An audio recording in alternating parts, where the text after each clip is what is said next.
The torchlight barely flickers down here. The stones sweat with centuries of sorrow, and the walls, thick and cruel, hold secrets no living soul has a right to carry. The air is heavy, not just with the damp stench of mold and blood, but with a kind of silence that makes you feel forgotten by time itself. If you step into a medieval dungeon, your name stops mattering. Your rank, your beliefs, your innocence, all of it, erased. Because down here, the only thing that remains is pain. Raw, aching, unrelenting, and fear. Fear is the language everyone speaks, even if no one is allowed to utter a word. You wouldn't survive 24 hours. Not just because your body would break, but because your spirit, that fire inside you, would be tested in ways that no one today is prepared for. But before we think ourselves too far removed from this horror, consider this. For many, especially those of African descent, the dungeon was not a medieval curiosity, it was reality. It was not just the Europe of the Middle Ages. It was Elmina. It was Cape Coast. It was, long before the Middle Passage, the dungeon was already doing its grim work. Imagine waking up in a place like that. No, not waking, because sleep doesn't visit such places. Imagine regaining consciousness, cold stone at your back, a rough iron shackle grinding your skin raw. You're surrounded by others, some groaning in agony, others silent, lost inside themselves. You are not alone, but you are completely, utterly isolated. There is no sunlight, no sense of time, no breath of fresh air, just darkness, just the slow, soul-crushing drip of water from some unreachable place above. The dungeon was designed not to kill you quickly, but to strip you of your dignity, piece by piece, a place where the body became both a battlefield and a weapon. Chains did more than restrain, they humiliated, they bent you down, they made you small. And the longer you stayed, the more you began to believe that perhaps you were meant to be broken. In these rooms, screams were swallowed by stone, bones were stretched on the rack until joints snapped. Flesh was pierced, burned, shredded, and made spectacle. The torturer didn't always wear a mask. Sometimes, he looked like your neighbor. Sometimes, like your ruler. He believed or pretended to believe that pain could extract truth.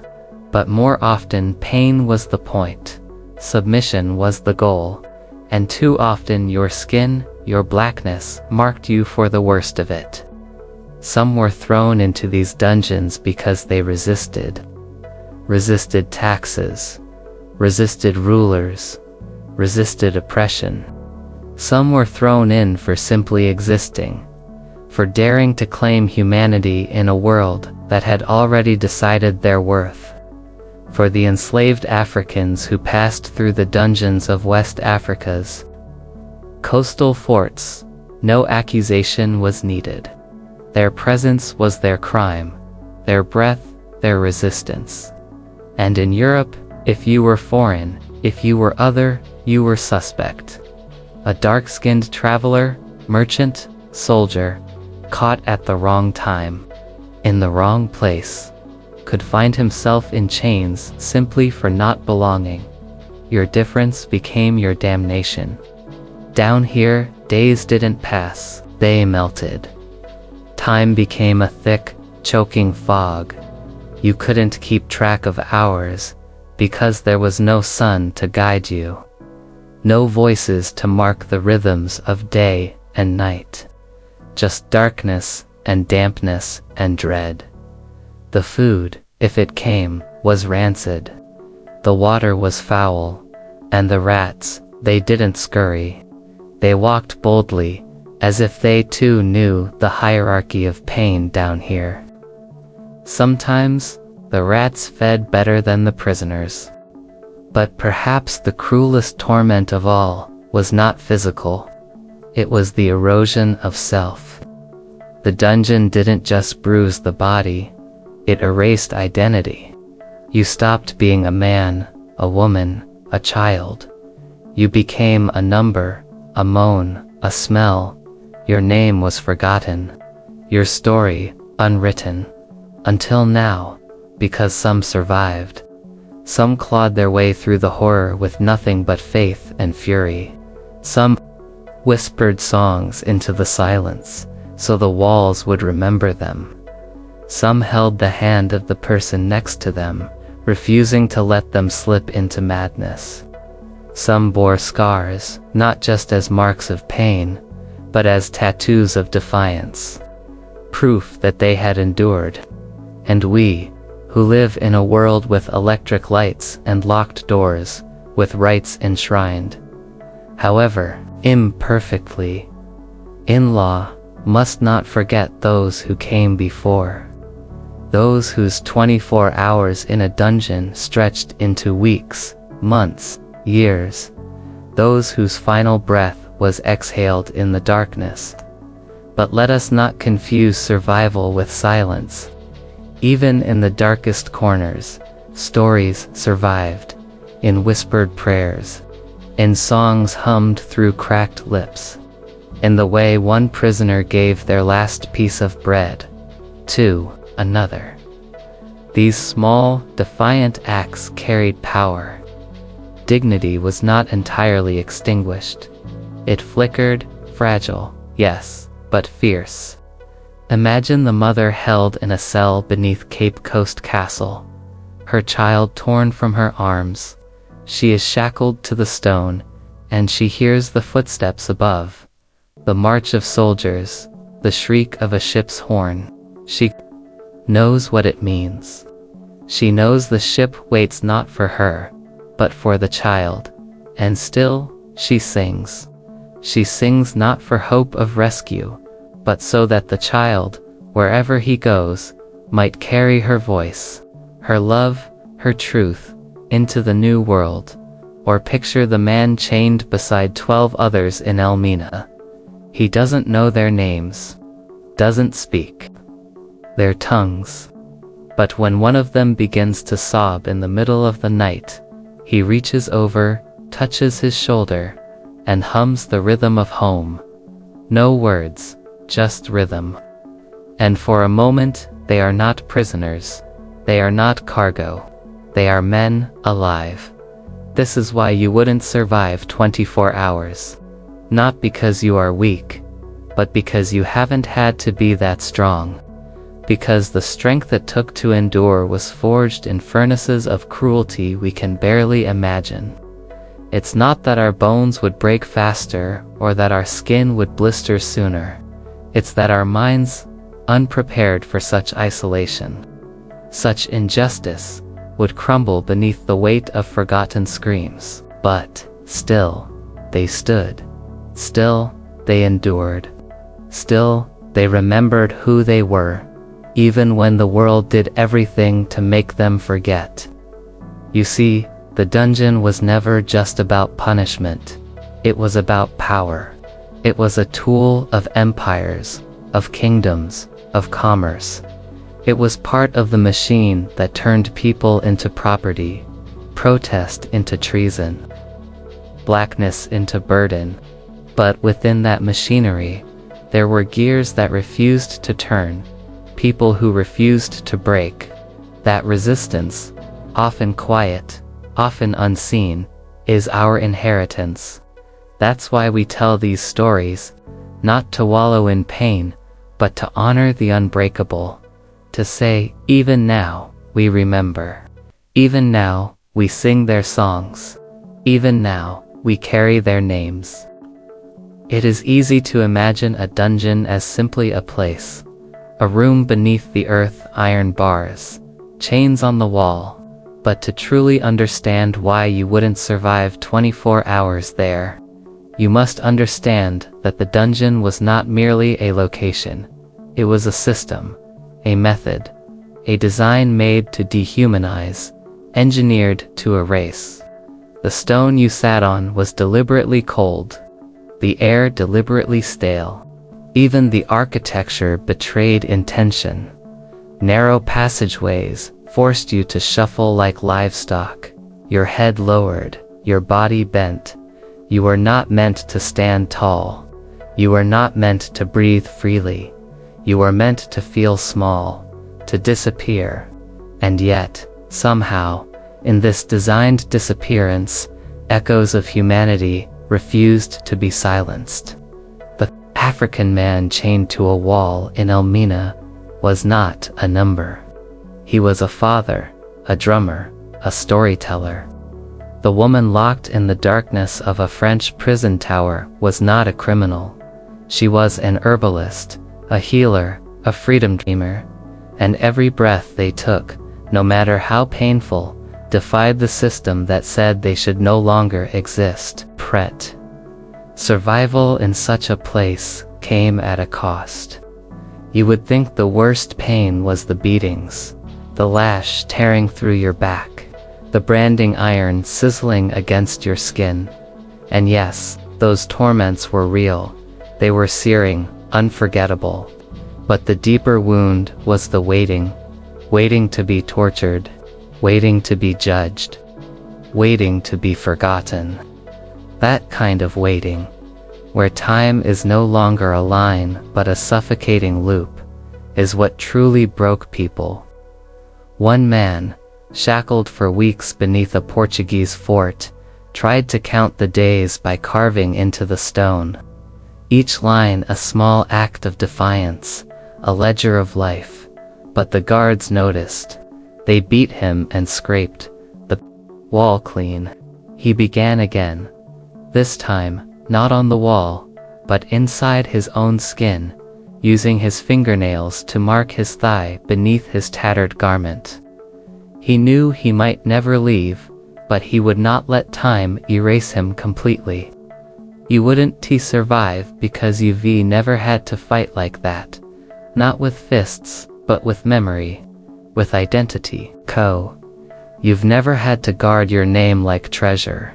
Never had to sing your grandmother's lullaby just to remember what love felt like. In the dungeon, those were your only weapons. Your story, your dignity, your refusal to forget who you were before the chains. And while the dungeon's brutality was universal, its cruelty bore an extra venom for the black body, because blackness, in so many parts of the world, was equated with property, with danger, with difference. To be black and in chains was not just physical bondage, it was existential denial. You were seen not only as a prisoner, but as a proof of hierarchy. Your suffering was justified by a twisted logic, that some are born to rule and others to obey. That your pain was not a tragedy, but an inevitability. That lie, that perverse rationale, is what made the dungeon more than a prison. It made it a mirror, a reflection of the world above, a world built on exploitation and silence. The dungeon didn't create injustice, it merely concentrated it. But even in that darkness, people resisted. Not always with rebellion, though there were those, like Queen Zinga's warriors, who fought with fire and steel. Resistance also looked like endurance. Like the man who refused to scream, no matter how many times they struck him. Like the woman who smuggled messages through scraps of cloth sewn into her dress. Like the child who, barely old enough to speak, remembered his mother's prayer, and whispered it to others, spreading courage like wildfire through the cell block. There are records, not many, but enough, of guards who feared the captives more than the captives feared them. Not because of physical strength, but because some prisoners refused to break, that terrified their oppressors. Because when someone stands unbroken in a system designed to crush them, It exposes the weakness of that system. Still, the hours drag. In your imagination, perhaps you've already left. Returned to the comfort of your modern life. But the truth is, for millions across centuries, the dungeon was not a nightmare. It was reality. And for many today, echoes of the dungeon still linger.